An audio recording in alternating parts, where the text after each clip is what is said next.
jack, except when I cross over, it ain't no coming back. Should I die on the train track like Rainbow and Beat Street? People at the funeral frontin' like they miss me. My baby mama kissed me, but she glad I'm gone. She know me and her sister had something going on. I reached my peak, I can't speak. Call my nigga cheek, tell him that my will is weak.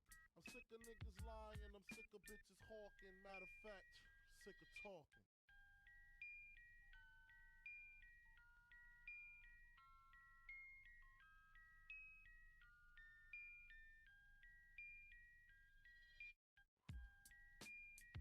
Yeah. Yo, what you with that? Let me tell you what's up. Ow! Uh. All right, folks. Imagination, take a look and you see into your imagination. Gravy. Speak the spirit, traveling in a world like creation. We'll see, we'll defy explanation.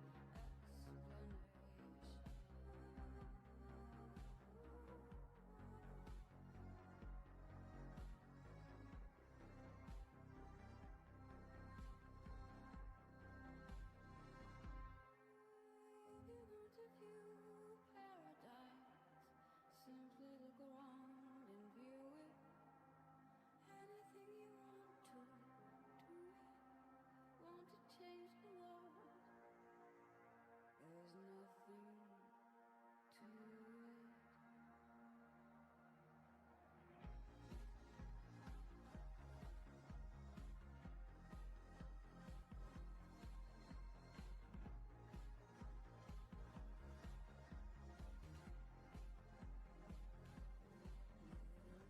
No life I know to compare with your.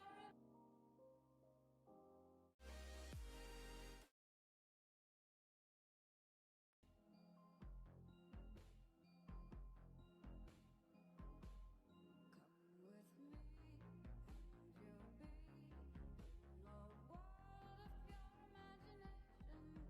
Take a look, and you'll see into your imagination.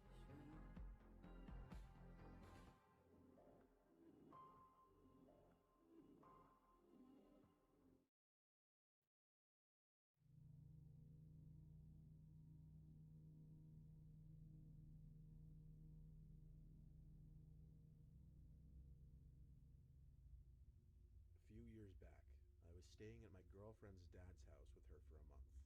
It was situated between a large section of woods and a lake.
staying at my girlfriend's dad's house with her for a month. It was situated between a large section of woods and a lake. Her dad owned many acres of land, including much of the nearby woods. He even had this little, I don't want to say path, but very narrow clearing in the woods that I'd like to walk through to clear my head. It was this one unnaturally foggy day that I wanted to go for a walk in the woods. I put on my boots that I'd use for hiking and told my girlfriend I'd be back in a little while. She didn't like to walk in the woods, so I'd always do it alone. Walking into the narrow clearing in the woods, I really took in how foggy it was that day. I couldn't see 15 feet in front of me. I hadn't seen it like that in years. In fact, I haven't seen it that foggy since. But as long as I'd stay in the clearing, I'd be able to find my way back. Walking through the clearing, I thought I could hear my footsteps being mirrored, as in synchronized with someone else's steps. So I stopped and listened. This was private property. Nobody should be here except for me. So I calmly called, "Hello?" When I didn't hear any calls back or footsteps, I felt it was safe to continue walking. The woods had a very eerie vibe with the thick clouds of fog floating through the trees. Crunches on the floor of the woods from my boots and the sounds of evening crickets was just about all I heard. A calming vibe. Then I heard it. A moaning-like breathing noise, like an old man moaning in discomfort. This time I knew I wasn't alone. It sounded like someone was hurt. I walked towards the noise, concerned, once more calling out, "Hello?" I stopped when I sharpened my senses a little and noticed the figure of a person standing just far enough away in the fog in front of me where I could see their presence there, but that's just about it. Just a really tall figure in the fog. That was the person making the moaning sounds. I crept a little closer, asking if the person needed assistance, but I didn't exactly get a better view. So I walked a little closer, and still, it didn't feel like I was getting any closer to the person. I yelled this time, and the moaning stopped. I took 2 more big steps this time towards the figure, and that's when I realized that no matter how much I walked forward, this person, this figure, didn't seem to get any closer. I turned around and started walking back through the clearing in the direction of my girlfriend's dad's house. I looked over my shoulder about 5 seconds later and swallowed my gum, seeing that the figure now behind was still the exact same distance it had been this entire time. I started running, heart racing, running short on breath rather quickly.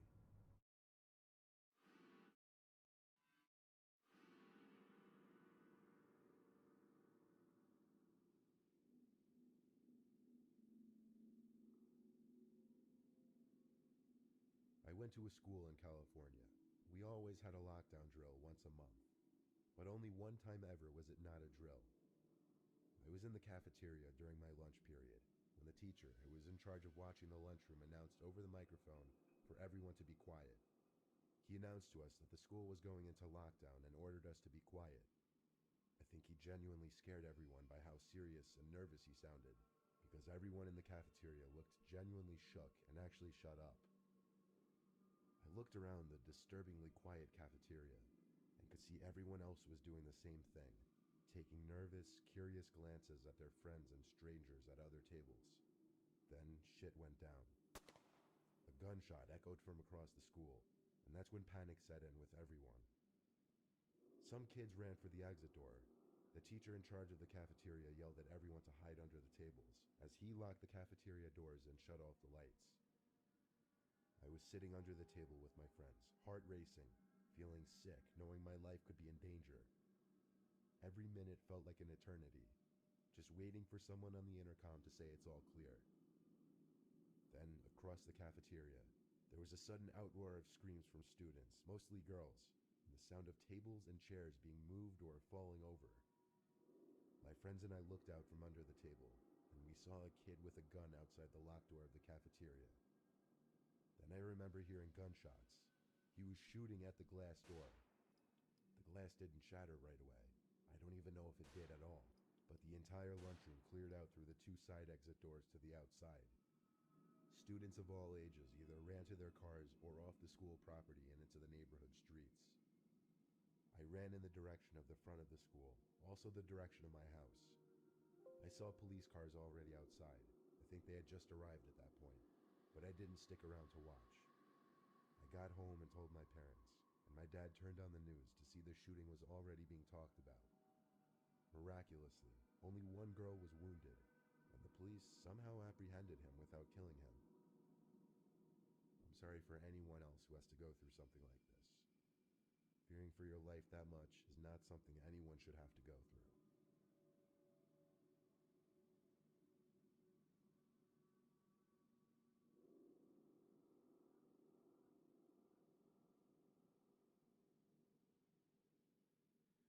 I went to a very poor high school in a bad neighborhood. Because of that, we regularly had fire drills and lockdown drills in the case of something happening.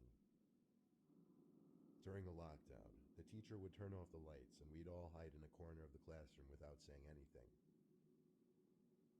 It was a cold day in the third quarter of the school year. The windows were all shut, obviously, but still, my teacher had to stop mid-sentence because we could all hear some kind of shouting outside. Definitely some kind of commotion.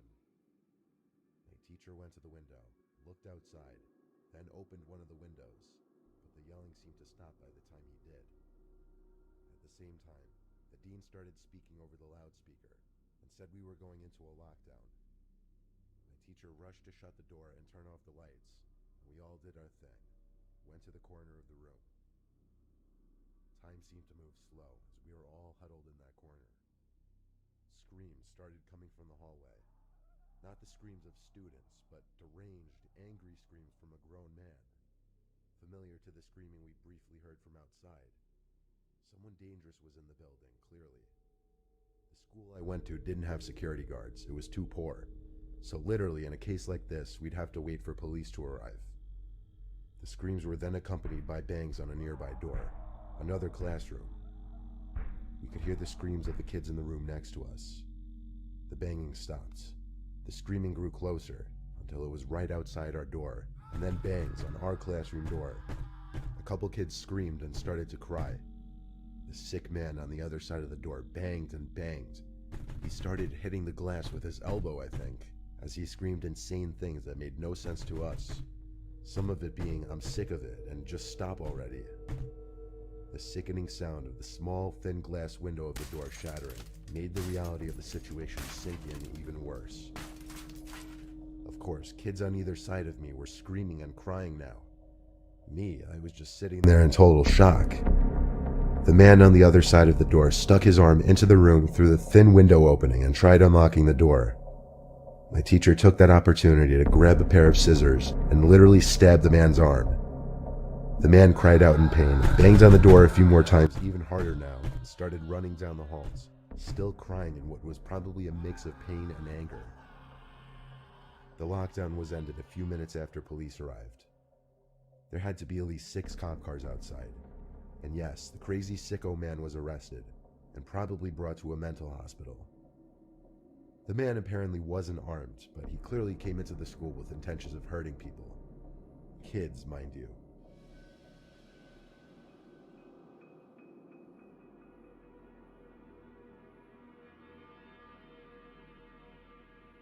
I'm 22 years old, fresh out of college, and I recently got a job at my old high school as a sort of computer intern in the school basement. The basement of the school is very messy and disorganized, but there is a small 3-person office that's actually very nice down there. It has 3 nice big desks, 2 mini fridges, a flat screen TV mounted on the wall, and oh so satisfying air conditioning, a luxury the students and teachers cannot enjoy in the school. And of course all the school servers and other computery stuff. I got the job because 3 of my old computer teachers flat out adored me. I could actually consider them as real friends, not just teacher figures, so they all helped tremendously in landing me this job. It's been great, until something that happened a few weeks ago. My 2 co-workers that shared the office with me, Dave and Gary, weren't in the office at the time. They were upstairs working on papers or whatever. I was eating my sandwich during my lunch break when I got a phone call from one of the women in the front office telling me the school was on lockdown and that somebody, possibly armed, had entered the school. There wasn't much that I could do other than turn off the lights because, surprisingly, as nice as this little office was, it didn't have an actual door to it, just a big opening, and the door to the whole basement didn't even have a working lock. For my own safety, I did turn off all the lights in the office and my computer screen. I kept my phone on the desk, texting both Gary and Dave, but they wouldn't respond. I sat down there in the dark, playing games on my phone for like 20 minutes, waiting for the call from up front to tell me to resume working. I had no idea what was happening. I couldn't hear what was going on upstairs from down here, but I was not allowed to make any calls until I was informed that the lockdown was over. Then the noisy basement door opened. As the creaking echoed across the basement and into my office, I sat up from my seat, wondering if I should call out Gary or Dave. I was eager to get some info from them. Someone then came running down the stairs, and their footsteps were approaching my office. I pushed away my chair and crawled under my desk. Somebody entered the office, but did not. There was just silence. I can't even describe the fear I was experiencing. I felt like if I made one sudden noise, I'd be a dead man. Suddenly, my phone dinged as I got a text message. I felt my entire world shrivel up and die at that one moment as I clenched my teeth in fear. Footsteps suddenly moved closer to me until I finally dove out from under the desk in capitulation, begging whoever it was not to kill me. And just then, someone grabbed my arm and pulled me up. It was some guy in a red plaid button-up, jeans, and a reddish-black cap. He told me, "It's okay, I'm just down here hiding with you." "What's going on up there?" I whispered to him. He kind of ignored my question and asked me if there's an exit down here. I told him, "Yeah, around that way." Before he could do anything else, I asked him, "Who are you?" There was a brief moment of silence before he started explaining he was coming in to pick up his son when a teacher told him to hide. After his explanation, I checked my phone and saw the text I received was from Dave. It said, "Dude, this is fucking crazy. Some guy with a gun shot Mr. Buckley. He's wearing a red shirt and a hat. Whatever you do, don't come upstairs." I was about to reread that text out loud to the man until I realized. I looked up and felt my stomach sink. The man seemed to catch on to my suspicious stare. Panicking, all I could think to do was to run for the upstairs. A gunshot echoed through the basement, and I could hear the bullet ricochet off something metal in the darkness. But thank God the bullet missed me, and I made it upstairs. Fortunately, police were waiting at all exits, including the basement exit, and caught the man the second he opened the door. More good news, our teacher Mr. Buckley survived the gunshot. It was later determined that the man and Mr. Buckley had some beef for whatever reason, but that was never revealed.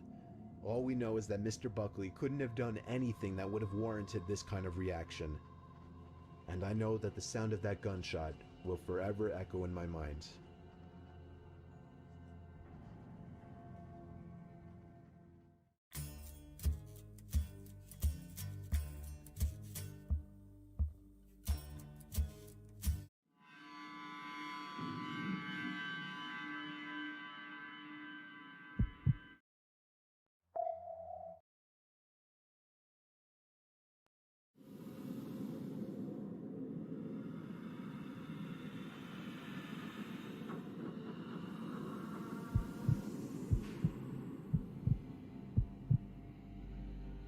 Being a little kid is a scary point in your life, yet you're too young and innocent to even realize it.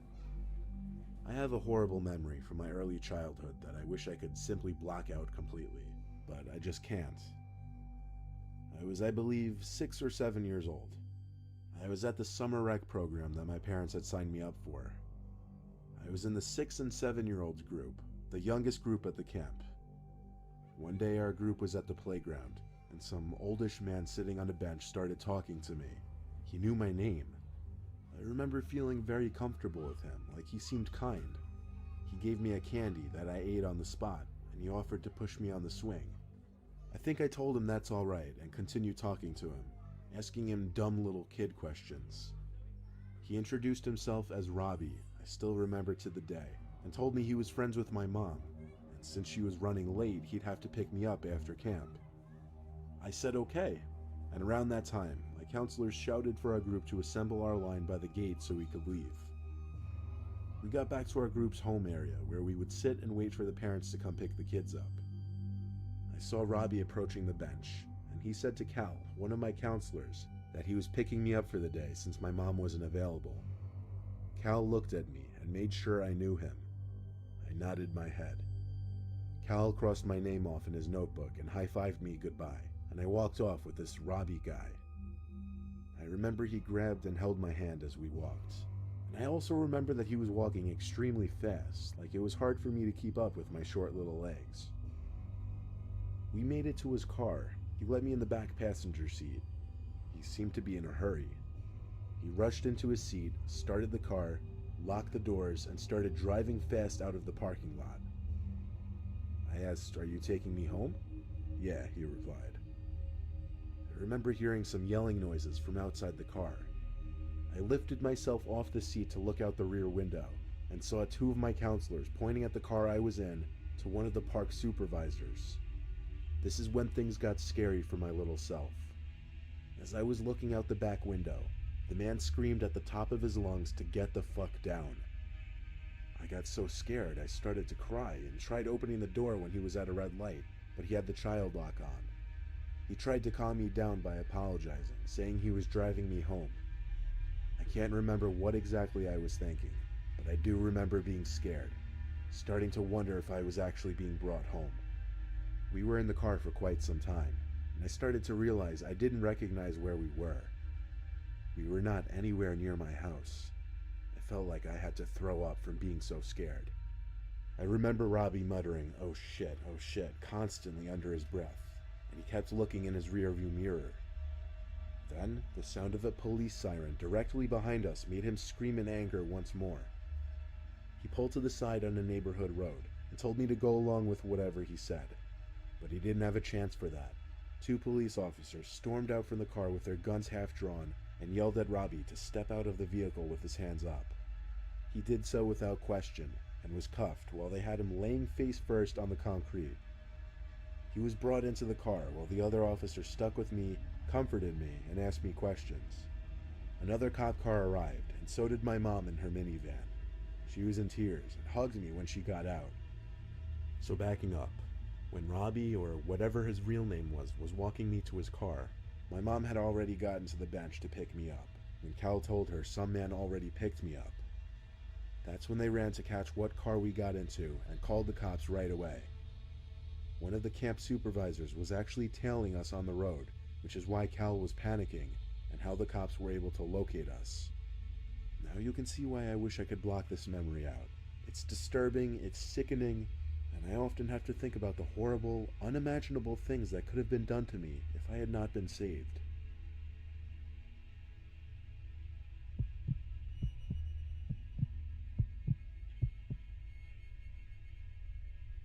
There was this one night after work where all the employees at my job clocked out a little late because we happened to be extremely busy that night. As usual, we cleaned the store and headed for the front to clock out. That night after work, I would be hanging with two of my coworkers. We smoked a blunt and went to Wingstop. All was well, and 1 a.m. finally struck. I needed to be home and I needed gas. I said bye to my two coworkers and headed for the nearest gas station. It was actually right around the corner from my work. Thank God, because I'd gone to work with it running on E. My car was running on fumes. Although being the closest gas station, I avoid this one for many reasons, as do many other people, especially at this time of night. There's often homeless drug addicts walking through it. Many people hit cars and drive off, fights, people scream in the cars. It just manages to attract the wrong people. So as I'm pulling up to the pump, the high officially leaves. I come to realize that I'm about to pump gas at a cornered gas station hidden by buildings at 1 o'clock in the morning. No car, no person was seen in sight. I got out and turned around to reach inside for my wallet. I come up, and there's this homeless man going through the trash with this very large white bag. I'm not talking about big hefty that promises to keep all your household trash intact all the way to the outside trash can. I mean, this bag was freakishly big, and I couldn't see through it. I was startled at first, as I didn't even hear him walking or anything. I insert my card and look over. His head is in the trash at this point. I see him digging for recyclables, I think, and I just continue trying to get the thing to take my card. To be safe again, I make sure I lock my car once more, and this is where things get scary. As the sound of the car goes off, this man perks his head up, almost deer-like, and makes direct eye contact. He looks to be at least 6'4", but really skinny. He had injection marks all over his body, and his skin was peeling, rashing, and he had a buzz cut. Despite him obviously being a drug addict, his face wasn't affected too badly yet. Look, they gave me a bag big enough to fit a dead body in. The words didn't seem real. I felt the color leave my body. And just then, this man picks up an old metal little kid's bike from the other side of the trash can. He begins to slowly, step by step, come closer and begins telling me he wasn't going to take me. He held the kid's bike like it was weightless. Mind you, I'm a girl and personally have no arm strength. I'm not going to take you. We're not going to take you. Don't look scared. Look pretty. At this point, I was already inching my way closer to my car. I jumped for it, and that's when I booked it out of there and realized there was another man hiding at the pump behind me. The other man was wearing a mask that covered both his mouth and nose. So much could have happened that night, and I'm glad it didn't go the other way. I'm pretty sure that man was going to come up from behind me and either make me smell something to leave me unconscious or who knows what. Please be safe out there, and always be prepared for the unexpected. Hello, do you, speak, When I was 10, my uncle used to own a property in Kentucky, which was not too far of a drive from our home in Virginia. He was an avid hunter, so his place was in the middle of the woods, a perfect hunting area. He let my dad take us there when he wasn't using it, just as a nice little escape from the suburbs, because we all loved the secludedness. I would love to go on hikes in the woods by myself, because I've always been a nature freak. One time while hiking late in the day, I thought I heard footsteps around me. They sounded like human footsteps, so I turned and started walking the other way. At the edge of the woods, however, I saw someone standing behind a tree, very shady-like. Seemed he was trying to hide. I ran back in the direction of the property and went inside the house. I told my dad I was being watched in the woods. He told me to just stay on my uncle's property and not wander off. I didn't want to go back outside after that anyway, though. My dad and two little brothers went off to pick up a pie at a nearby pizza place. I stayed behind because I'd rather watch the movie that was playing on the TV. I'd been alone in that home many times. I wasn't scared. I heard steps coming up the little wooden front porch. There was a knock at the door, so I jumped up to let them in because I was starving. But I froze at the door, thinking, how could they be back so quickly? Dad? I said through the door. Someone on the other side said it's not your dad, but we need some help. My heart dropped. I looked out the window to the porch. It was still just bright enough to see an unfamiliar man standing on the porch. He noticed me at the window, looked at me, and smiled. I shut the curtains and yelled, "Dad, there's someone here at the front door." I was pretending as if my dad were still home. "We saw your dad leave just before. Just open the door, we just need some help." I ran to my uncle's master bedroom to hide there.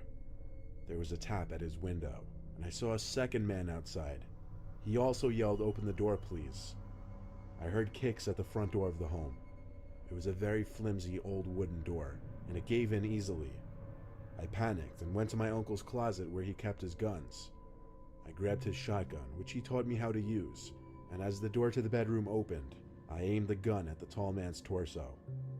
He raised his hands and nervously laughed, telling me to calm down. He backed away, back to the front door with his hand still raised, and he said, "We're gonna leave, okay?" The two men walked away into the woods, no car in sight. My dad soon returned to see the broken-in door, and I explained everything. He called the cops, who stayed with us while my dad did his best to fix up the door. My uncle installed cameras and a stronger door the next time he drove in there. and he sold the place a few years later.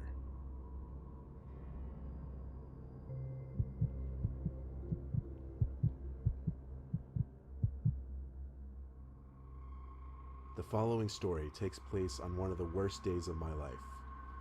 My crazy ex-girlfriend and I had just broken up after having a screaming match in her car. She basically told me where I could shove it, and left me in the rain in some parking lot of an abandoned office supply store.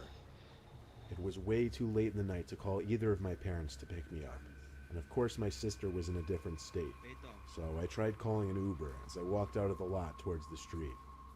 I swear, adding to my misfortune, every single Uber canceled on me, one after the other. It got to the point I wanted to cry out loud and scream. I was a 15-minute walk from home. I figured to hell with it, I'd walk it. But shortly into my walk, an SUV pulled up to me. 3 guys were inside. They seemed around 30. The guy in the back said, "Yo man, you need a ride?" I figured why not? What did I have to lose at that point? It beats walking in the rain. I hopped in the open seat in the back and thanked all of them. I gave the driver my address, and he started on his way to my house. I tried making conversation by talking about how I just broke up with my ex, tried to make light of it, but they didn't respond in the way I was hoping. The guy in the front passenger seat turned to look at me. I looked back for a second, expected him to laugh or say something, but he just looked at me with this blank, emotionless expression, his eyebrows slightly raised, mouth hanging open as if he were trying to intimidate me. I looked away, out the window, though I could still sense him looking at me through my peripheral vision.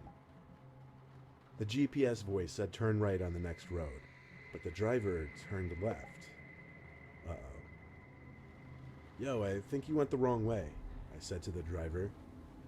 The guy sitting right next to me said, Nah, chill, man." The lack of communication in this car was really adding to the building tension. I noticed we were entering quieter, if not dead streets with few houses or buildings nearby. I was scared to say what I said next, because I knew if they didn't acknowledge it or listen to it, it meant I was in a bad situation. I asked the driver to just drop me off on the side, I'd walk, and his response was just laughter.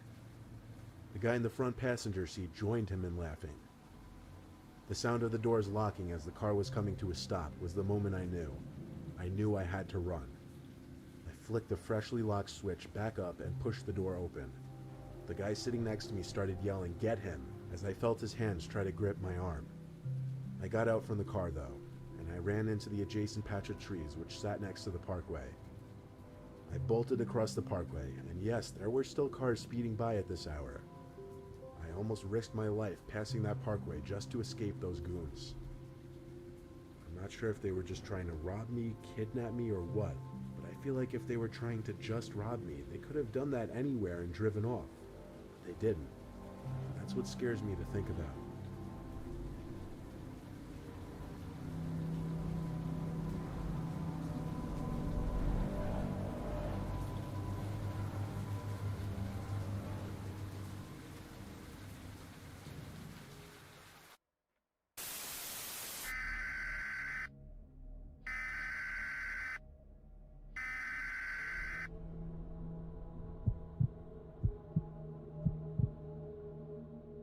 With all this quarantining madness going on because of COVID-19, my family and I have fled New York State to our Massachusetts lake house to avoid contact with other people.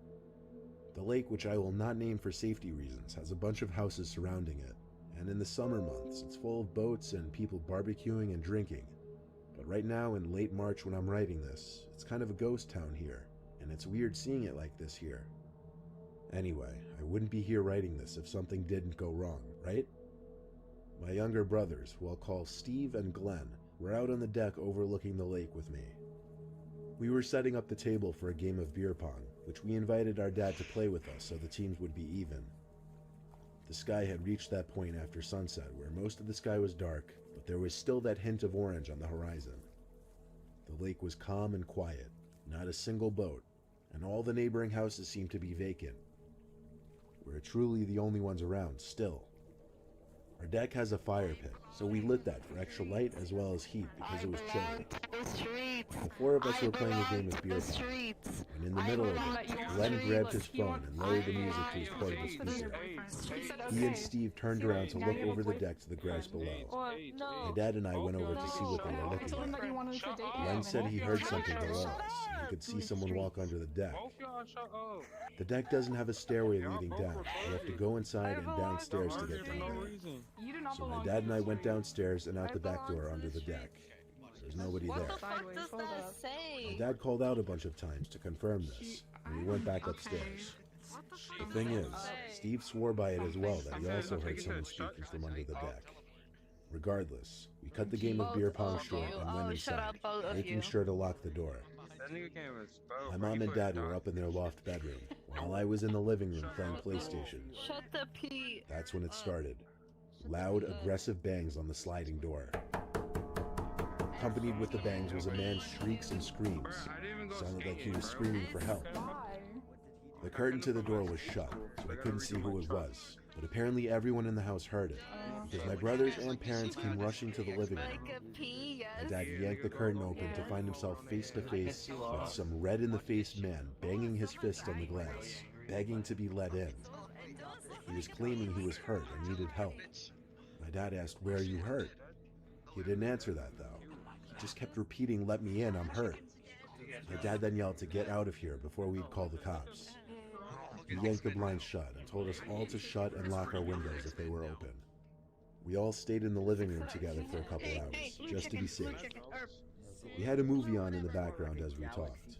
But eventually, with no other uninvited visitors outside, we all split off into our respective rooms for the night.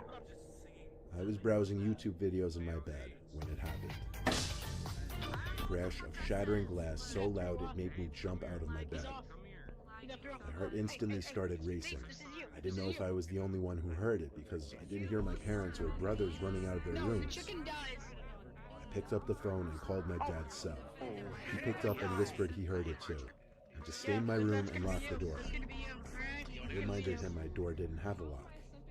Of course, my room, or the biggest of my brothers, was the one room that didn't have a lock.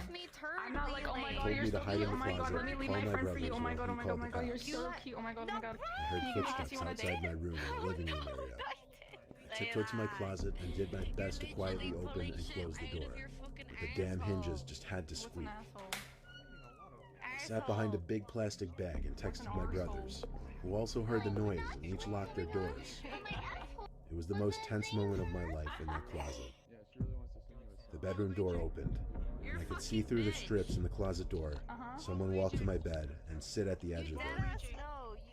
He then took off one of his shoes and started shaking it, as if to get something out of his shoe. He literally He put his shoe back on, and his head actually turned to look at the closet door. Bruh, sure. I felt as though he was looking at me. That's really cute. There was just didn't. this silence for the longest time. He complimented all of us. Oh, I didn't hear him. But y'all were third wheeling. Y'all were. How are we third? wheeling? We were I third mean, wheeling I you, was yeah. fuck. No, I was. Yeah, third yeah. wheeling You guys. You just Bruh, admitted it. Emmy, don't fucking twist my words. I'ma kill you, bitch. I will kill you. Oh, jeez, hot dog. How or are you third water? wheeling if we're not even Oh. dating? Oh no, that's We're the hot just dog. chilling. Hey. Did you see? Like, look at you guys from. They're all like 4 people. No, No, it's not. too close to spawn. Wait, where? Where did he go? Or, I'm Gotcha. gonna drop- Versha, where did you go? I'm right here, my guy. Come in Wait, here. I You was- can watch a movie. Right in here? Or YouTube video. Yeah, enter through here if you can. I don't know how. Maybe it's right there. Huh. Do I need to teleport? No, wait, it's let's right get to the here, movies. silly. That's what I was trying to do. but I'm my trying brain- to walk into it, but it won't let me. Can you not go through it? No, it won't let me. Oh, I should probably jump that. Like when you hover over it, it says go to basement. You can't do that. Hey, where'd you go?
What's up, gamers? Hey, going back outside.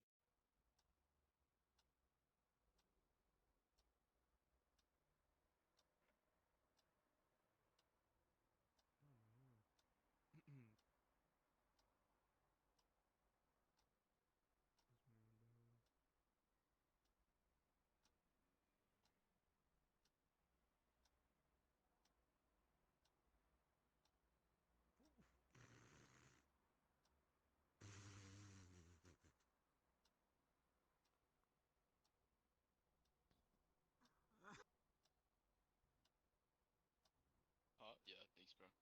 Yo, what's up? Hey.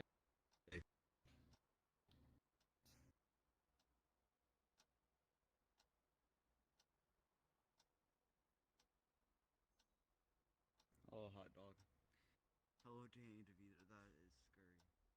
Hello, child thing.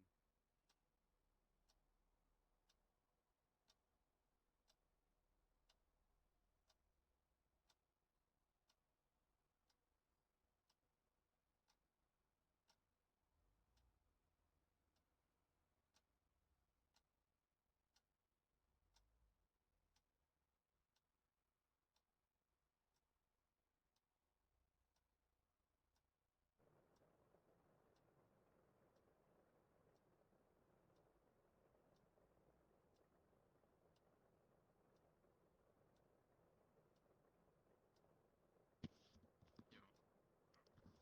I'm back.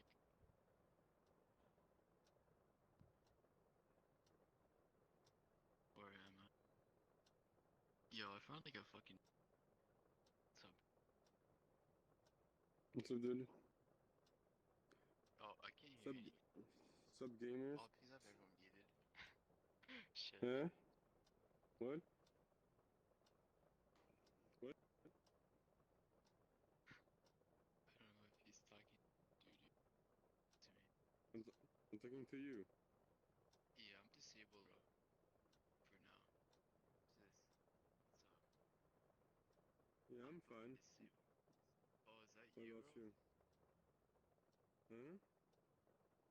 Oh, never I'm mind, just bro. doing. I'm just doing shit. Oh, yeah, I can see that. Wait, why are you drawing a fucking penis, bro? You have a problem against penis? Dude, what the fuck is that? She looks like a Why? fucking like. Doesn't even look like a penis. It's better upstairs. It's You suck hairy. at Yeah, drawing it better. is now, Yeah, I I can think, see it's maybe. hairy, bro, but it sucks. I went up there and it wasn't. Yeah, I know. No, lit, bro.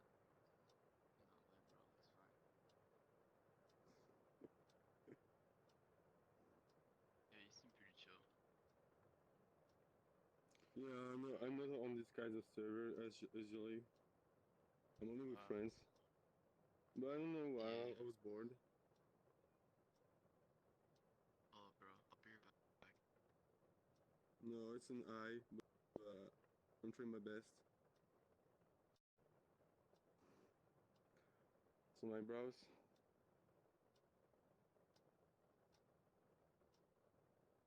And some more.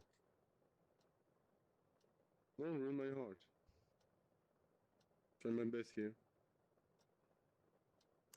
That's a fucking scary eye. Oh my god, I hate it. I hate everything about it. Hey, And sorry then, about that. I was just fucking like skipping around them because they were all fucking like carnage. I'm going to TikTok.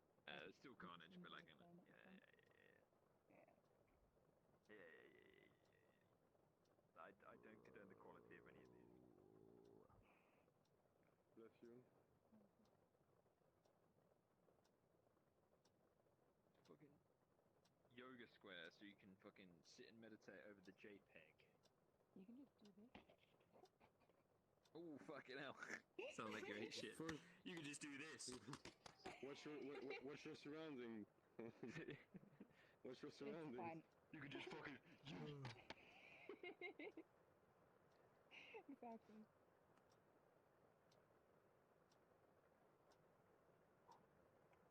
Do you like my drawings? Yeah, wow. Thank you. Okay, I thought it was just my headset being broken. Fechou com a duplicação, né? Yeah. Yes. Yes. So save this and then Don't frame it, forget and the it'll be log. worth a few mil. Yeah. That's the sort of art I like, dude. Nice. Can you draw some fucking knockers, dude? Huh? Can you draw some like big titties? Yeah, exactly. Here, Yeah, stand yeah, still. yeah, I'll yeah. draw some on you. Oh, thank you. You want a blue pen? Yes, Look, my titties alright. got frostbite. Beautiful. It's perfect. Look, if you like They big got old frostbite. anime They're knots. falling off. It's the only knockers I'd ever have. Let's be honest now. I'd be like one of those anime girls that's just like There you go. ridiculously big, Good like just proportion. like Wait. They need to be like. yeah, Wait, yeah, that needs to be yeah, bigger. yeah, there you go. That hand gesture was much more like it. Wait. Reset. Come over here. Come here. I'm a review. Oh yes, that second one was. Yeah. Mhm. Yeah, see, you get the ones with like large. They're just like like pretty fucking large, and then abnormal. Perfect. It's just like when they wear a Figure it jumper, out. it's like distorted. No, Fuck. outside. Alright. I mean, I guess. Hello, dude. Yo, tell me. Yeah, thank you for saying I'm hot. I'm currently melting. Hello, Turret. I did. You beat me, bro. Best fuck boy. Why is there a raccoon? Oh. It's Rocket. There's a I thought raccoon. it was I wanna Rocket. see this shit. Yeah. Uh, Raccoon, Bro, right there. is this I'm gonna Guardians of walk the away. Galaxy 3? Shut up. Bro, it's Guardians of the Galaxy 3 right No now. dub. Unholy. Who's lagging? That's fucking racist. Whose bro. avatar is that? Why? I'm ice. Okay, bye. Hey, Russia, you wanna play tic-tac-toe? Huh? No. Okay. Oh boy. She's mad Alright, who's because doing I this? was calling her out. Who is doing this? No, you're not listening to what No, I he was gonna thinks say. that I'm mad because we were He thinks I'm mad at you're mad at me because we were hanging out. I wasn't mad at you. I just didn't feel like I could talk. I don't know. I didn't feel comfortable talking. I thought you guys anyone had else your see own that? fucking conversation. I don't want to butt in. We were all drawing That's together, what- girl. That's What? not really. Yeah, Is we were all anyone drawing else pictures. That was experiencing because this? We were bored. Guys? Yes. Two were drawing. Is anyone else experiencing I went that? downstairs, and then I Am deleted I the only one experiencing half that? of the world's Oh, God. Yeah, we can leave. pingma bobs. It's Yes. someone just Wait, trying to am crash am I our the only one game. who can see that? Let's roll Do out. you see Do that? not. Yes, I see it. They're trying to crash our game. Oh boy. Yeah, I'm well, just Siren leaving. Head here. You like my snail? Here, where's Baguette? Baguette's all the way over there. Alright, I'm You gonna can find just go. Siren Head.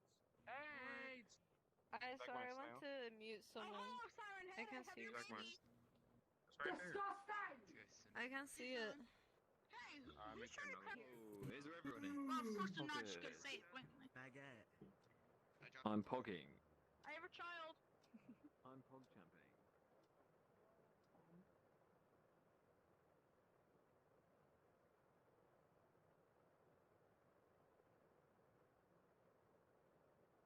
My God, what you did, it's but you Carl didn't. Like just Weezer. stand it like I can either turn it on. No, you weren't It's just listening to Carl what I was Weezer, and go saying. and stand in the middle of the Because fucking you were random like, bits and oh, you fucking went make a off. fool out of That's what he myself. always did look like. You're not Alright, it's listening either to on what or I'm it's not. saying. How am I You always supposed to look like get my this, fucking or- across if you're just gonna Or walk it's away? not. You literally No, just no, told me that you brought us up here.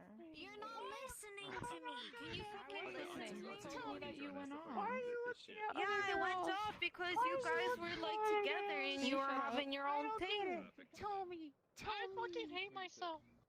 He just goes, I'm about to cut my just thighs. fucking, My thighs are big I'm enough. muting this guys. and let me I'm fucking gonna mute this guy just so I can make myself feel You better. you two had your own shit going on and like I didn't want to fucking butt What in. I'm shit? No one sorry. gives a fuck. We were I just didn't- drawing I pictures. did, bruh. You're loud as I fuck. drew. You're saying I was like drawing pictures with you guys and having a conversation. Yeah. You two were having a We weren't having conversation a between conversation. each other most of the You were time, talking, and then but I you weren't only joining drew in. one. I didn't feel like I could. I'm sorry. We were, girl, if we were doing the same thing and talking about the same thing, you could have butted in. I don't. But like, Nah, they're different blind, it's fine. listen, like you were doing that shit, right? I just feel cringe. And I went off by myself without cringe. Great. No, I always it's fine. worry They that I'm don't have cringe. enough. And then Great joined back, and then all of a sudden, when I'm like not butting into your conversation, I'm in the fucking wrong because I'm sorry. I don't feel like I'm. I was like, just calling you the because you went boop. And I do that to other people. You're just not there. But I've never or seen you you don't do hear that. it. You don't hear it. Well, Okay. you weren't there when I done it. Okay. Okay. Thought she DC'd. Right.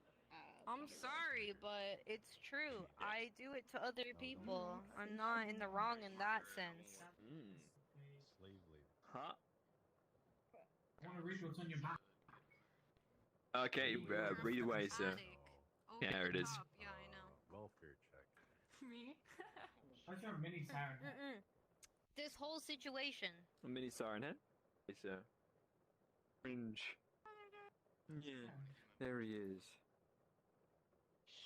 I agree. This is the most pointless fucking fight. We already solved that. I said okay. So You're obviously like Oh, sorry. still like You're saying mad about it. I respect that. I respect that. okay. Oh wait, no, he's still here. Yeah, you have a Bruh, is whoa, she left? Bruh. Kill the bird. She fucking left? She left Discord too. Oh my fucking god. Give him some. Because I have, I'm stupid. Oh, and Bruh, I didn't even fucking say that.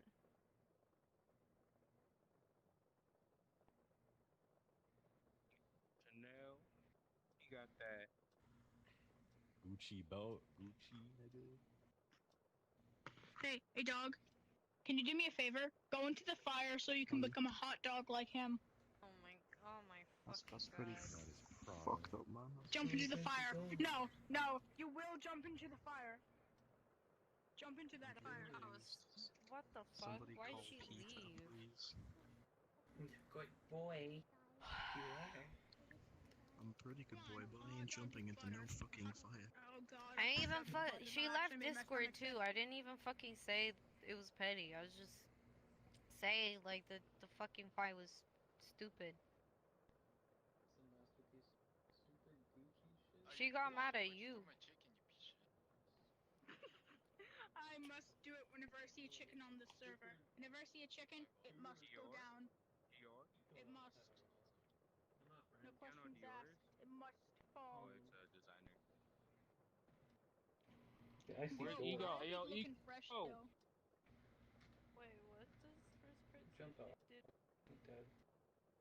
Where'd she leave? Where? Yeah, she Where are fucking some each other? left. I'm not mad at her. I think that this is fucking retarded. She left because he called Are the you that situation lazy? pointless and petty. I thought you went downstairs. And yes. It was literally right behind. Bro, you be That's the only known looking evil. fresh though.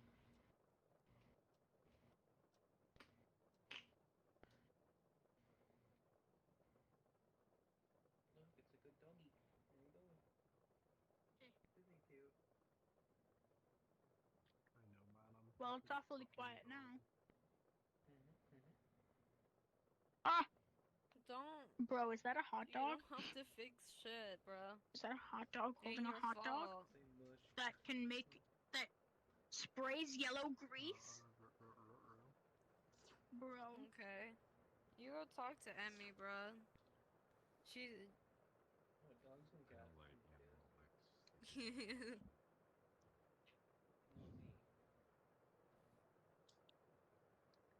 Bye bye.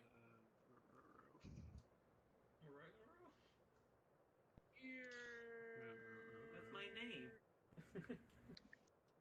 Oh, Ruh-roh? Ruh-roh?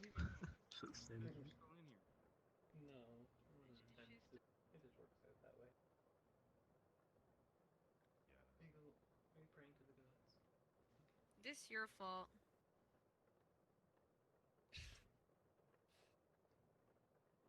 Wow, I don't do that. He's burning. This is literally your fault. I'll meet you down there. I'm not even trying with this sketch. I just want him to die. He burns. Heat up. Imagine getting eaten by butter and a hot dog. That's just ironic. Change your avatar Somewhat to the poetic. purple one. Change your avatar to the purple one. This one is so bad. And just latch it onto his wong dong and This one is boom. so bad.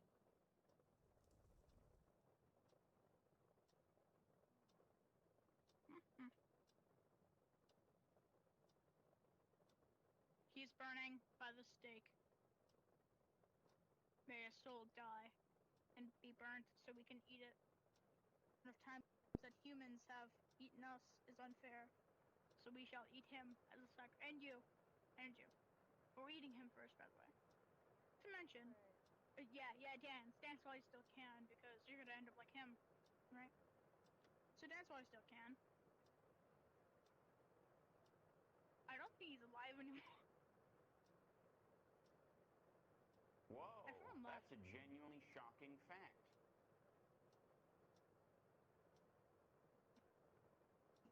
He's gonna be nothing. Oh, okay. Alright. Well.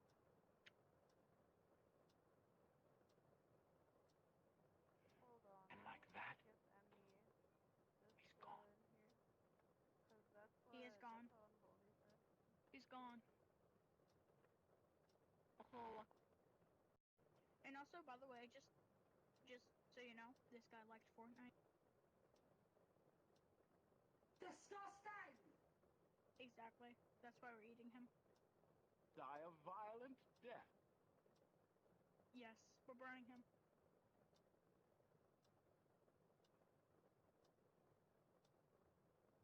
We're burning the body. Eat it later.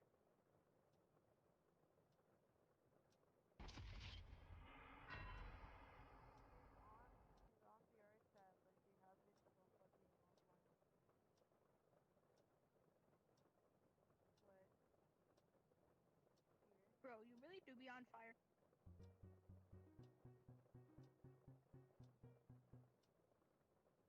Die a violent death.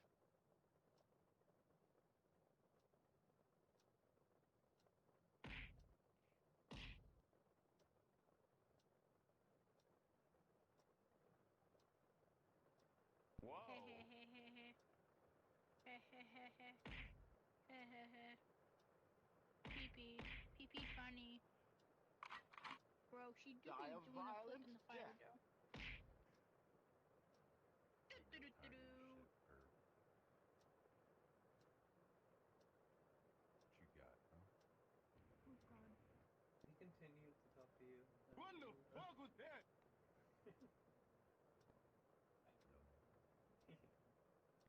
Like a other sentence or two. No, well, depends on what flavor it is. The mango flavor that is shisha is so bad. Amber. Rude. Can't only. Watermelon? Watermelon is the best. I think the apple one tastes pretty good. Don't like watermelon.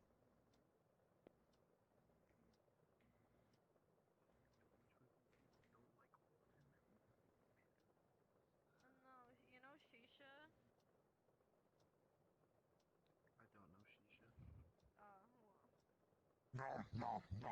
Only... Nice. Only passion? Passion fruit? Coming up to you. Saying hi. I don't know what that is. We're friends. Yeah, You know. I know. How do you do a peace sign with index? Is it impossible? Premium.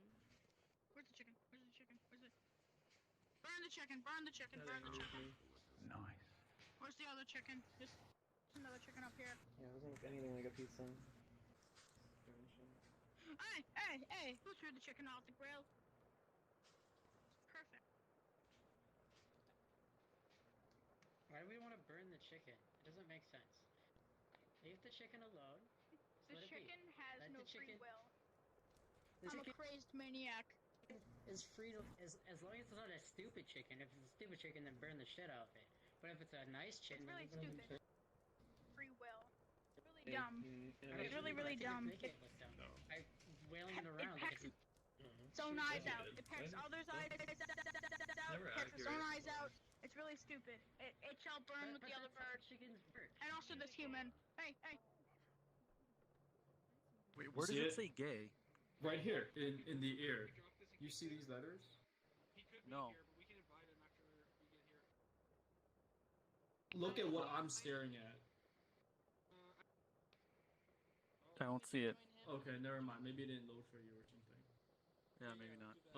Earlier, so a bunch of people led me to the basement down here. Come with me. Let me show you the Alright, basement. let's go to the basement. Let's go to the basement. Oh, I can jump in this world. Nice. Oh, what? Click here. Click here to go to the basement. It says let's go to the movie. Your act in Kung Fu Manda. It's about a man who discovers that he's a panda and licks his own toes. Lord, why'd you have to ruin it? Monkey!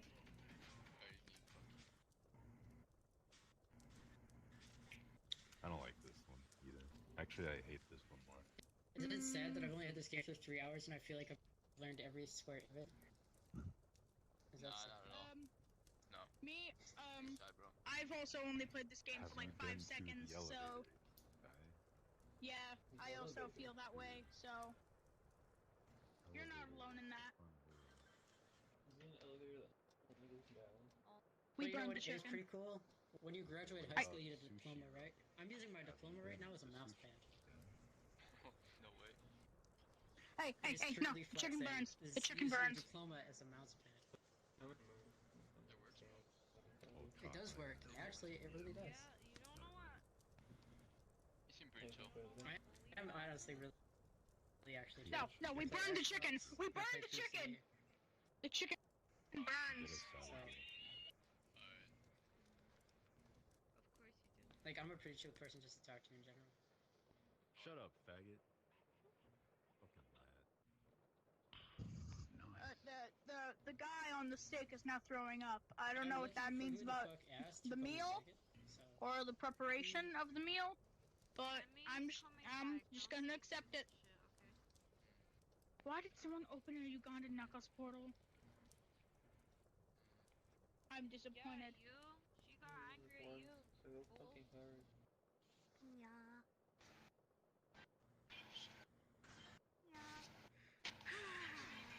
What's hot? Alright, I mean, I'm pretty hot. Tactical accepted your invitation, your friend request. No, I Don't didn't. say shit about the fight. Or I don't. It wasn't even a fucking fight. Don't say shit about that situation.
a doctoral student in a major university in New England. To keep the experiences I'll soon disclose separate from my public academic persona, I won't say exactly where. I study cultural anthropology, which is the study of the ideas, beliefs, traditions, and practices which shape human societies. The specific focus of my research is contemporary folklore, commonly known as urban legends. When I was a kid, I was fascinated that my schoolmates relayed in whispers on the playground or at sleepovers, flashlights held low to illuminate their faces. These stories captivated me with their appeals to the supernatural, horror, and mystery, promising knowledge of forbidden secrets lurking under society's facades. Unlike some classic folktales, which are obviously fiction, urban legends are presented as truth. If you've ever heard an urban legend, you know the deal. This story really happened to so-and-so's friend's cousin's girlfriend.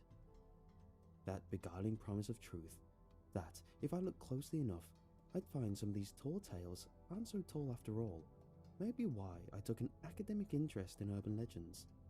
And if they are only stories, what is it that entrenches them in our collective consciousnesses, kept alive from one generation to the next by word of mouth alone?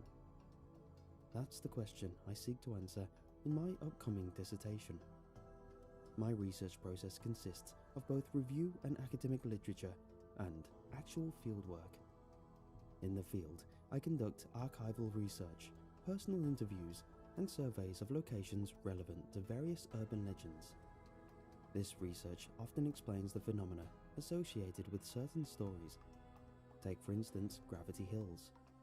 Many American towns contain roads where local legend says that if you put your car in neutral, the spirits of children killed in hit-and-run accidents will push your car uphill to prevent you from suffering a similar fate. However, research of public records usually proves that no children were fatally struck by automobiles in those locations. Review of scientific literature explains these roads as optical illusions, where an absurd horizon makes a downhill slope look like an uphill slope.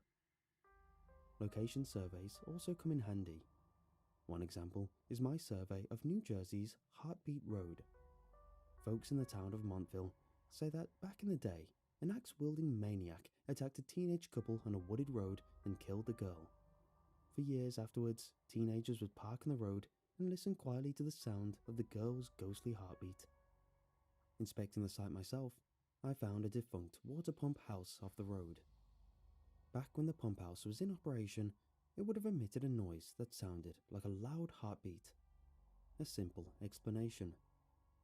But some urban legends defy explanation. In rare instances, investigation only strengthens their claims. That brings me to one of the most terrifying experiences I've ever had in the field. My visit to Devil's Tower. I'd been on an extended research trip visiting sites connected to several legends, including Heartbeat Road. After wrapping up in Montville, I began to drive back north to New England. After a few stops planned along the way, the next was the Devil's Tower, less than an hour northeast. Devil's Tower is an old stone structure that looms above Rio Vista, an extravagantly wealthy neighborhood in Alpine, New Jersey. Before Rio Vista was a residential neighborhood. It was part of an estate constructed by sugar baron Manuel Rionda. The Rionda estate was sprawling, over 200 acres, and beautiful, nestled on the cliffs overlooking the Hudson River. According to local legend, Rionda built the tower in the early 20th century to give his wife, Harriet, a view of New York City's vast skyline. But the towering skyscrapers of Manhattan weren't the only thing she could see. One night, Harriet was looking out from the tower when she noticed her husband with another woman. Filled with despair, Harriet leapt to her death from the tower. Sometime later, rumors of supernatural occurrences surrounding the tower began. Despite the eventual dissolution of the Rionda estate and later development of Rio Vista, the stories persist to this day. The most significant rumor concerns what happens when you drive in circles around the Devil's Tower, which serves as a roundabout at the end of a long road. There are a few versions of the story, but most agree that if you drive around Devil's Tower 3 times at night, Harriet Ronda's ghost will appear and cause your car to crash. Opinions are split on whether one must drive forwards or backwards to properly complete the ritual. Many legends I research involve small rituals like this one. Performing these rituals provides valuable insight, but my supervising professor doesn't always condone it. Sometimes they require trespassing or other not so legal activity. They also aren't always safe. Putting your car in neutral on a busy road to see if it rolls uphill isn't the smartest idea. I almost always perform the rituals anyway. The night I travelled to Devil's Tower, my goal was simple. Test both versions of the ritual by driving around the tower 3 times backwards and 3 forwards. As I turned onto Rio Vista's long entry road, I was awestruck. Opulent chateau-style homes lined the road, set back behind massive lawns and thickets of manicured pine trees. The homes were protected by the type of walls you'd expect to find securing a medieval fortress. But these magnificent homes were sideshows to the true spectacle, the imposing Gothic tower at the end of the road. I drove closer, marvelling at its grandeur. Made of large grey stones, it must have been 100 feet tall. I parked at the edge of the roundabout and stepped out to take a closer look. A series of glassless windows stretched up the tower, culminating in a row of 3 near the top. Long ago, they'd been filled with real stained glass. Now, there was only an empty frame exposing the tower's dark interior, where legend said Harriet Ronda could still be seen. At the tower's base was a giant archway through which I could see the other side of the roundabout. The archway was gated, a sign warning against vandalism hanging on its iron bars. I read that the tower had been sealed off long ago to discourage mischievous teenagers, and there was no longer access to its peak. If I saw something up there, it wouldn't be a living human being. I chose to circle the tower backwards first, on a hunch that it was the real version of the ritual. Driving forwards was too simple. For a supposed supernatural ritual to survive as an urban legend for decades, it has to be a hassle. If it's too easy, everyone will do it, and the legend will lose its mystique and be forgotten. I was starting the car back up, and I noticed another vehicle in my rear view. It had turned off a side street that snaked off the long road leading to the tower. The car was a few hundred feet behind me, advancing slowly. Expecting it to turn into one of the driveways along the road before it ever got close to me, I didn't hesitate. I pulled into the centre of the roundabout, aligned with the archway at the base of the tower. I planned to use the archway as a marker. After passing it 3 times, I would know I completed 3 full circles. As I put my car in reverse, I realised that the vehicle behind me hadn't stopped.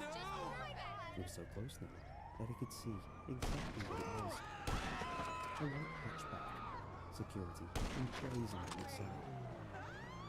I should have expected such a luxurious neighbour to have private security, but I come too far to turn back now. I began driving in reverse. The security guard, who was no doubt tasked with deterring pests who came to see the tower, pulled into the roundabout to follow me. I was not dissuaded. Earlier in the day, I'd practiced driving loops in reverse in an empty parking lot. I was confident I could do it safely. The security guard, a portly man in a mall cop's uniform, trailed me as I drove in reverse.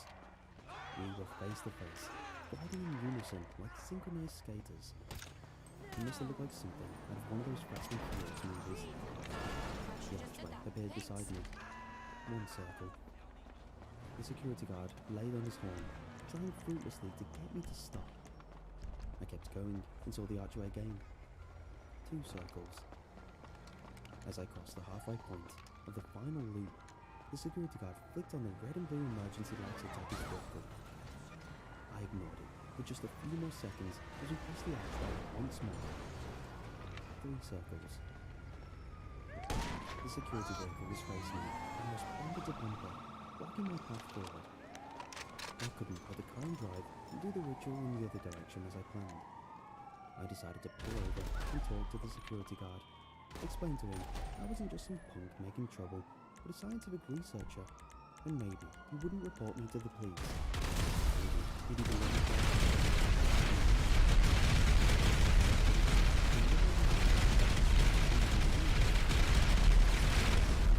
Watching the security vehicle drive towards me. And then it happened. A moment that still torments me in my nightmares. Wildly, accelerating until it escaped my rearview mirror's field of view. Out of sight, the sickening sound of metal crunching. I ran out to my car, towards the security vehicle. But it crashed head first into one of the pine trees lining the road. The front of the car was totaled, the hood mangled like crumpled tinfoil.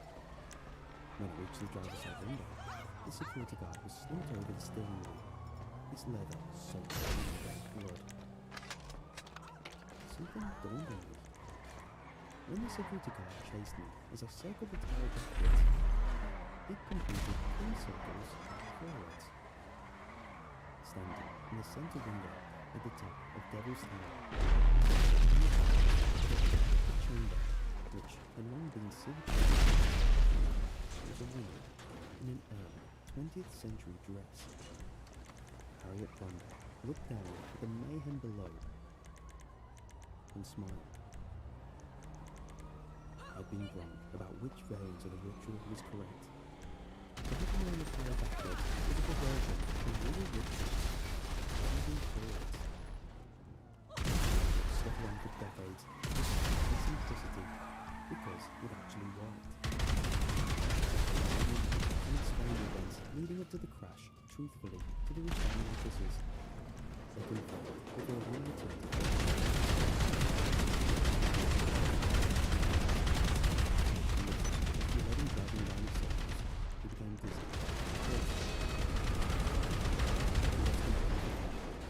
We're not going to charge you with anything. Just get on out of here. I was shocked.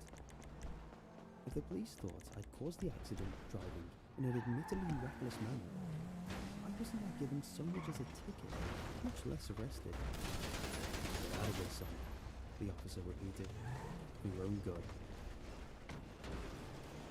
I was the plan. He knew the truth. He was responsible for the accident. What do you think he'd say? He knows how many times a small town cop had had the misfortune of responding to an accident at the tower. I followed my car and drove in, out of the shadow that a vulnerable tower cast like a real vista. Please understand that I will regret the disastrous night at Devil's Tower until the end of my days. I never anticipated of an but that is exactly what happened, and it will always haunt me. After that night, I cancelled the remaining stops on my trip and returned to New England. I took a break from fieldwork and back to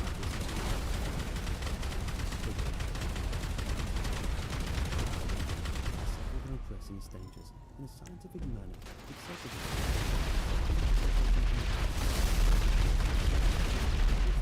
true nature and a minded audience. You.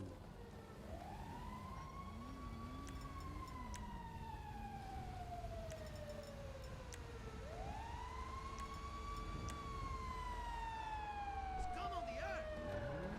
Fucking scumbag!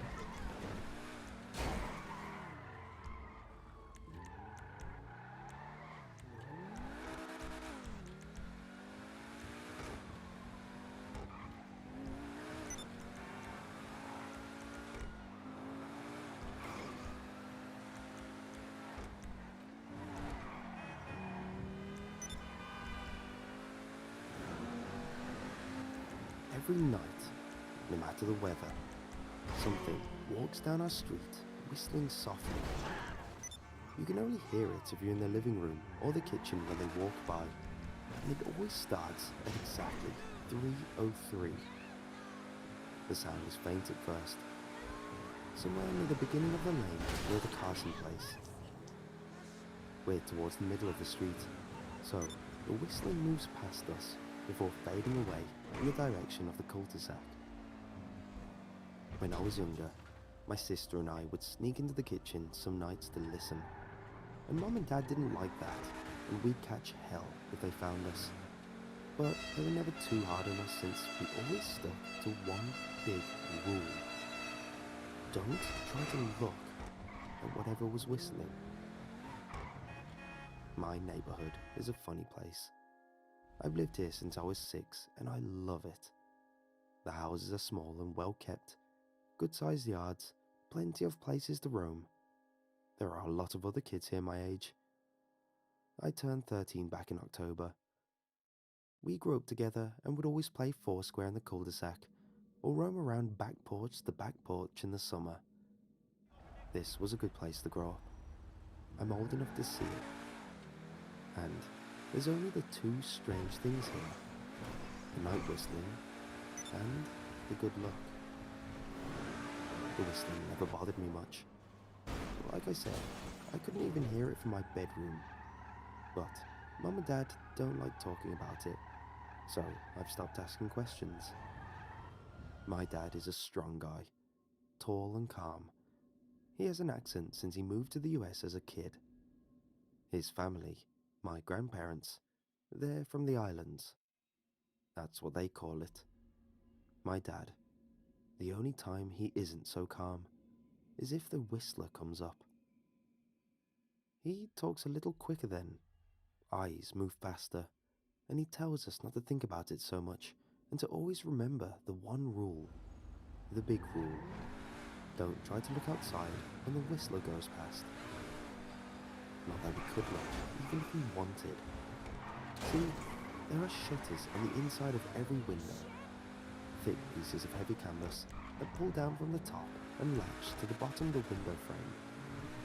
Each latch even has a small lock, about the size of what you find on a diary. My dad locks those shutters every night before we all go to bed and keeps the key in his room. My mom, I don't know what she thinks of the whistling. I've seen her out in the living room before at 3:03 when the sound starts.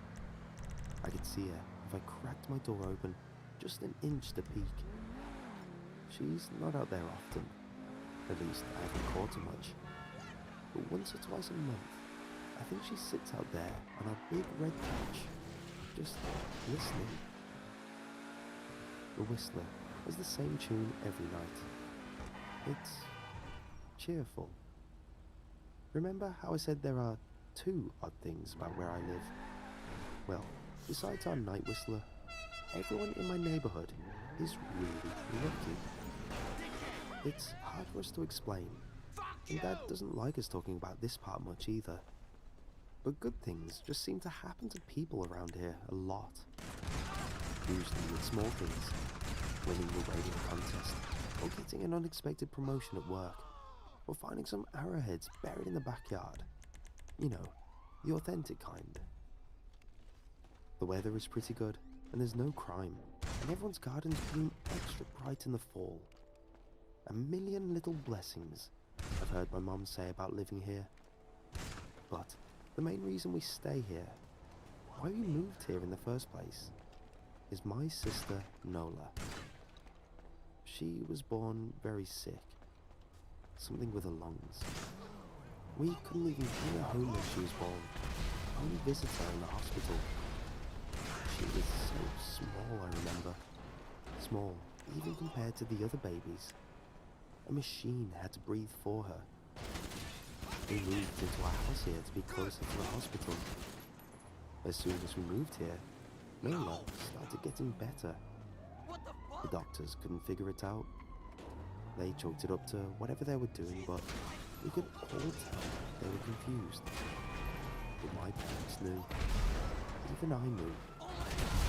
Nola getting better was just another of a million little blessings we got from living in our neighborhood.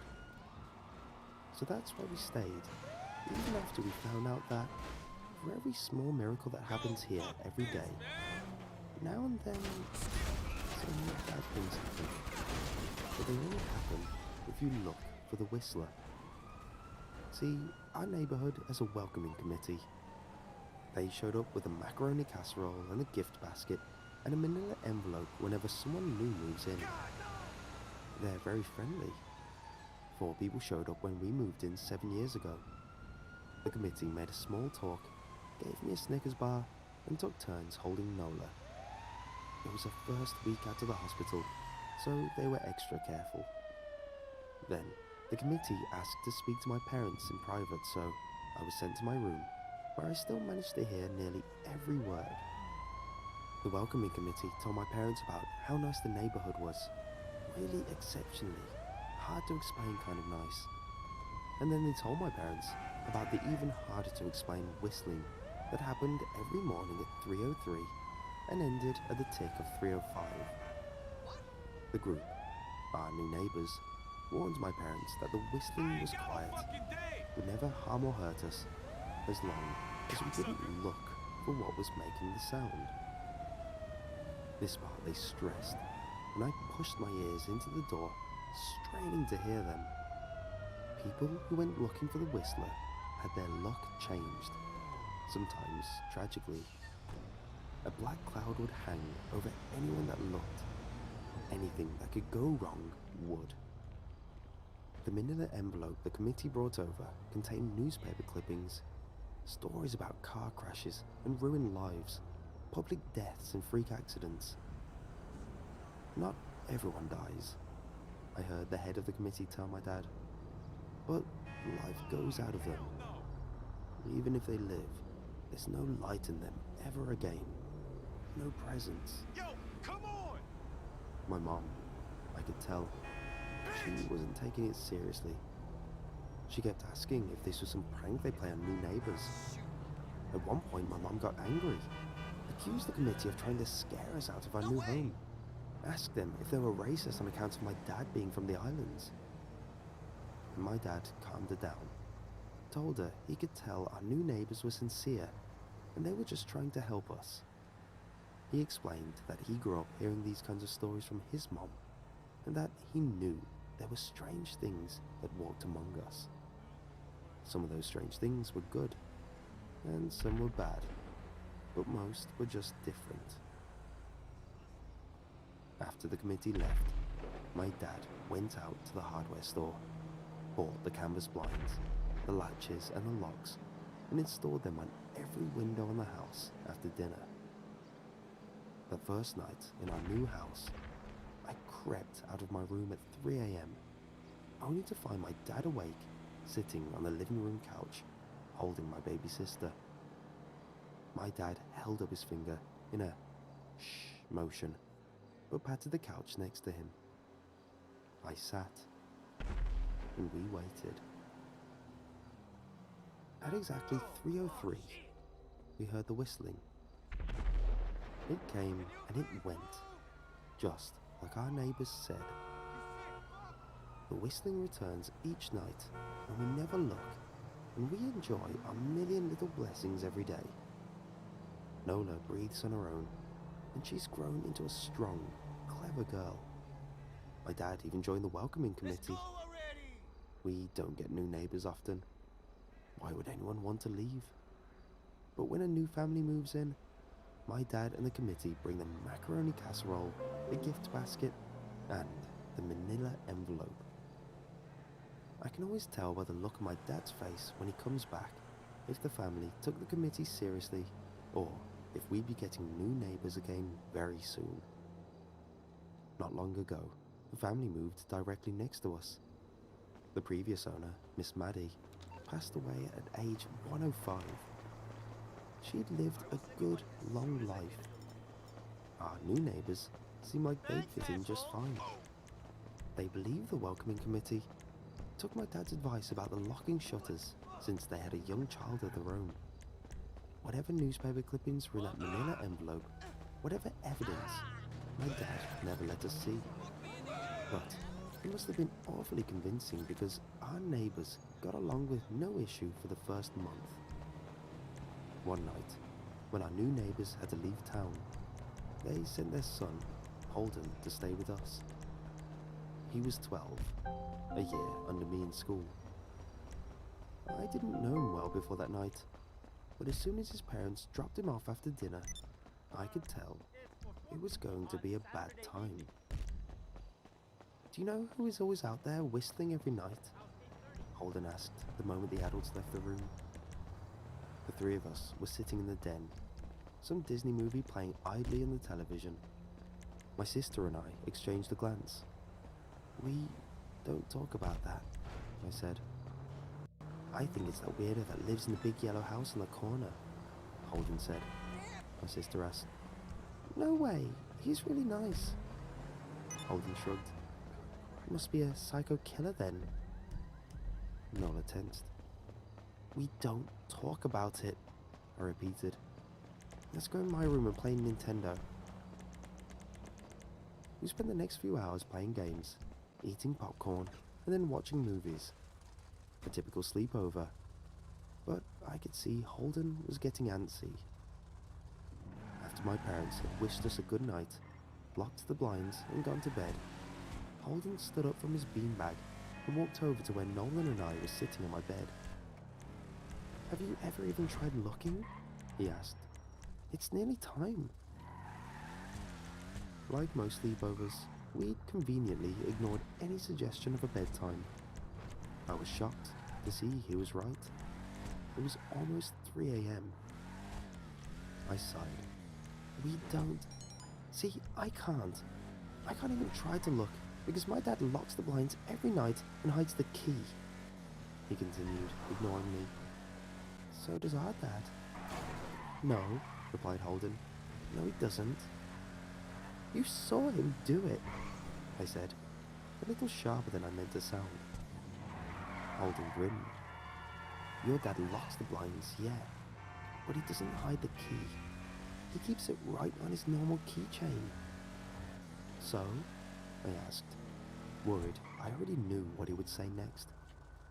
Because I had noticed that my dad didn't bother hiding the key anymore after all these years, because he knew we took it seriously.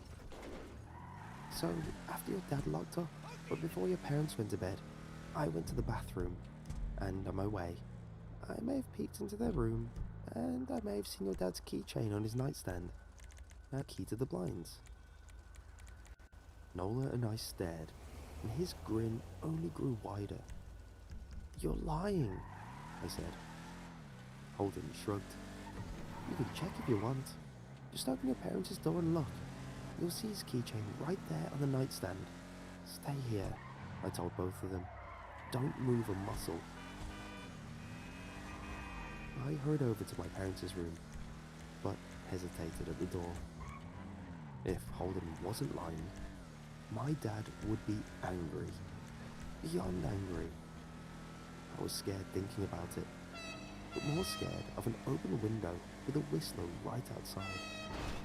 I opened the door, barely an inch, and looked in, but it was too dark to see. Taking a deep breath, I walked into the room. 2 steps into the dark. I froze. The whistling started, and I could hear it clearly. From my parents' room. I never realized, but they must have heard the sound every night since we moved into the house. They never told us. I don't think I could have slept through it. I stood there, listening to the whistling come closer, unsure whether I should turn on the light or call out for my dad. Soft sounds from the living room brought me back to reality. Nola! I yelled, running out to my parents' room. Holden and Nola were standing near the front door next to a window. Nola wasn't lying. I could see him holding with a lock on one of the blinds. I heard a click. He did have a key. Holden let out a quick laugh. Nola stood next to him, hunched up, afraid but maybe curious. The whistling was right outside our house now. I think I made a sound. Called out. I can't remember. Time felt frozen. Clock hands nailed to the face. But I found myself moving. I looked fast. I've never been athletic. Somehow, though, I covered the space between myself and Nola in a moment. My eyes were locked on her, but I heard Holden pull the blind all the way down so we could release. I heard the snap of it start to raise, and I heard the whistling just on the other side of the window. But I had my arms around Nola, and I turned her so she was facing away from the window. At the same time, I jammed my eyes shut. The blind whipped open. The whistling stopped. I felt Nola shaking in my arms. "Don't look, okay?" I told her. "Don't turn around." We were positioned so that she was facing back towards the hallway, and I was facing the window. My eyes were still closed, and I felt a nod into my shoulder. I reached out with the arm not holding Nora, and tried to touch Holden. My hand brushed against his arm. He was shaking worse than Nola. "Holden?" I asked. Silence. I reached past him and gingerly fell through the window. Eyes still sealed shut. The glass was cold against my fingertips, colder than it should have been for the time of year. I moved my hand up the window, searching for the strings of the blind. The glass began to get warmer the farther I reached, and there was a gentle hum feeding back into my fingertips.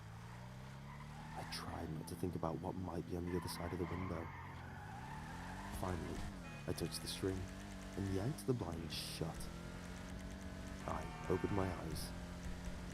In the dim light leaking out from the kitchen, I could make out Holden, pale and small, staring at the now closed window. "Holden?" I asked again. He turned towards me, and he screamed. Everything became a flurry of motion. Lights sparked to life in the hall, then the living room. My parents' footsteps thudded across the hardwood floor. I didn't turn to look back at them. My eyes were glued to Holden. He was pale. He had bit his lips so hard there was a thin line of blood running down his chin, and he'd wet himself. "What happened?" my dad asked from behind me. I managed to swivel away from Holden and look back. He looked. I'd never seen my dad scared before, but I saw it that night. In that moment, an old, ugly tear stitched on his face. A parent's fear. "Just Holden?" he mouthed to me. I nodded, yes. My dad let out a breath. He looked so relieved, I nearly expected him to cheer. But then he turned to Holden, and my dad's face changed. I wondered if he felt bad for feeling good that Holden was the only one that looked. There was a knock at the door. We all froze. Holden whimpered. "Don't answer it," my mom said. She stood at the threshold of the hallway. I'd always thought she was a skeptic, and just humored my dad about the windows and the whistler. But that night, we were all believers. I noticed that both of my parents held baseball bats they must have taken from their bedroom. The knock came again, a little louder this time. "Please, don't open the door," Holden whispered. My dad walked over to him, hugged him close. "We won't," my dad promised, still holding his bat. "Nothing is coming in here tonight." Thud, thud, thud. This time, the knocking was loud enough to rattle the door. Holden screamed again. Nola clutched her arms around my neck. My mom came over and knelt down next to us, wrapping my sister and me close. Thud, thud, thud. "Call the police," my mom whispered to my dad. The knocking instantly stopped. My dad looked over his shoulder at us. "Do you think?" He was cut off by frantic knocking then trailed off to a polite tap, tap, tap. Police! Someone said to the other side of the door. The voice from outside sounded exactly like my mom, like a parrot repeating the words back to her. Police! Call the police! Tap, tap, tap. Police! My mom pulled us closer. Police! Police! Police! Police! Please stop, I heard her whisper to herself. I don't think calling them will help, my dad said. How will we know when they're the ones at the door? The knocking came back harder than before. The door shook. Then it stopped. After a long moment, I heard the knocking again, but it was coming from our back door. We all turned together towards the back door, but the knocking immediately returned to the front door. Front to back, back to front. Loud then quiet, then loud again. Suddenly, the sound was coming from both doors at once. Big, heavy blows like a sledgehammer. Then something started rapping against all the windows in the house.